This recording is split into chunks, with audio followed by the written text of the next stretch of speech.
बाण के धारी तीनों बाण चलाओ ना, मुश्किल में दास तेरा अब जल्दी आओ ना। हारे के सहारे मेरे हारे के सहारे, हारे के सहारे मेरे हार हराओ ना। किसको रिश्ते गिनवाऊं किसे जात बताऊं मैं, क्या क्या जख्म दिए जग में किसे खात दिखाऊं मैं। जब जग साथ छोड़ दे तो साथ देते हैं खाटू नरेश, जब दुनिया मुंह फेर ले तो गले लगाते हैं तीन बाण के धारी। जिसे कोई ना समझे उसे समझते हैं खाटू श्याम बाबा। खाटू श्याम बाबा को यूं ही नहीं पूरी दुनिया हारे का सहारा कहती है। उन्हें हारे का सहारा इसलिए कहा जाता है क्योंकि जब पूरी दुनिया साथ छोड़ देती है तब बाबा हाथ थामते हैं, और ऐसा हाथ थामते हैं कि चाहे कितनी भी परेशानी आ जाए, चाहे कितना भी बुरा समय आ जाए, लेकिन कोई भी खाटू नरेश के भक्त का बाल भी बांका नहीं कर पाता। तो आज हम हारे के सहारे खाटू बाबा श्याम के बारे में एक ऐसी जानकारी देंगे जिसे सुनकर आप भी चौंक जाएंगे। तो बने रहें इस वीडियो के आखिरी तक हमारे साथ।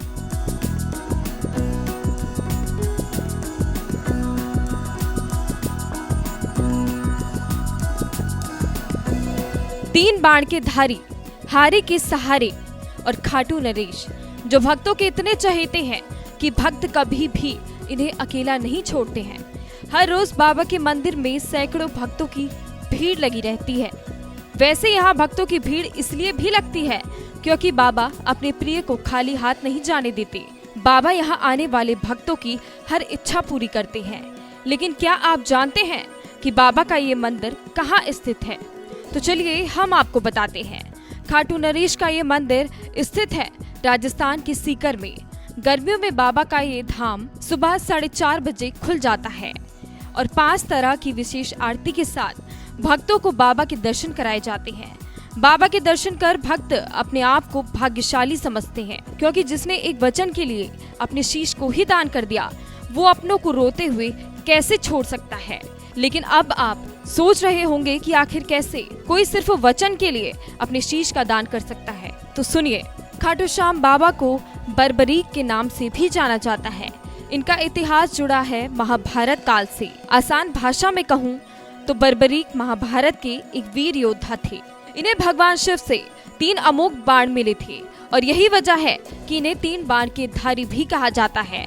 इनके 3 बाणों की शक्ति इतनी थी कि बर्बरीक इनका उपयोग करके महाभारत युद्ध को ही एक पल में समाप्त कर सकते थे।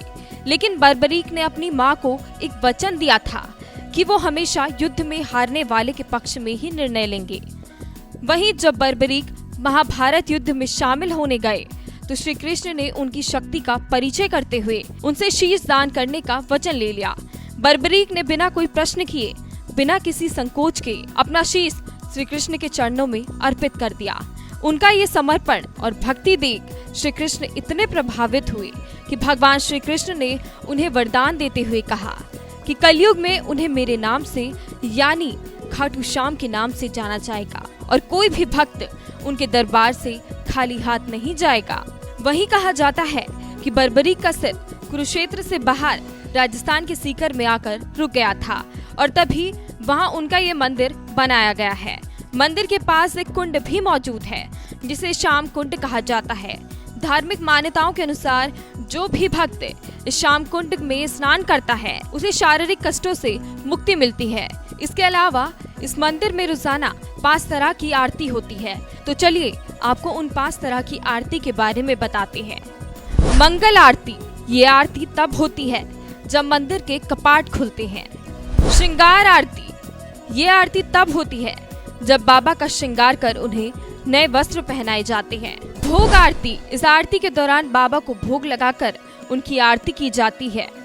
संध्या आरती, जब सूर्यास्त होने वाला होता है तब बाबा की आरती की जाती है। शयन आरती, ये आरती तब की जाती है जब रात के समय में बाबा के मंदिर के कपाट बंद किए जाते हैं।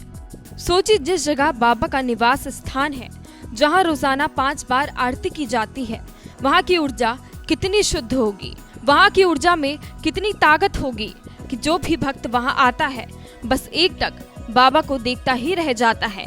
अगर आप भी अपनी जिंदगी से परेशान हैं और सोच रहे हैं कि सब कुछ खत्म हो गया है, कोई रास्ता नजर नहीं आ रहा है, तो बाबा के धाम जरूर जाइए। लेकिन जाने से पहले इन बातों का ध्यान जरूर रखें। वो कौन सी बातें हैं उसके बारे में भी जान लीजिए। बाबा के दर्शन करने से पहले आप शाम कुंड में स्नान जरूर करें। ऐसा करने से आपको पूजा का फल मिलेगा। ध्यान रखें कि स्नान के बाद आप साफ सुथरे कपड़े जरूर पहने। पूजा करते समय बाबा को कच्चे दूध का भोग जरूर लगाएं। कहते हैं बाबा को कच्चा दूध बेहद पसंद है। इसके अलावा आप बाबा के चरणों में लाल पेन से एक पेपर पर अपनी मनोकामना लिखकर बाबा के चरणों में रख सकते हैं। इससे बाबा आपकी मुराद जल्द ही पूरी करेंगे। आप भी ये बात जानते ही होंगे, आप भगवान में जितनी आस्था रखेंगे, जितना अपने कर्मों को साफ करेंगे, उतनी ही जल्द बाबा आपके जीवन में सुधार करेंगे। वैसे अगर आपके पास खाटू श्याम बाबा से जुड़ी कोई कहानी या फिर किसी चमत्कार के बारे में जानकारी है तो हमें कमेंट बॉक्स में जरूर साझा करें।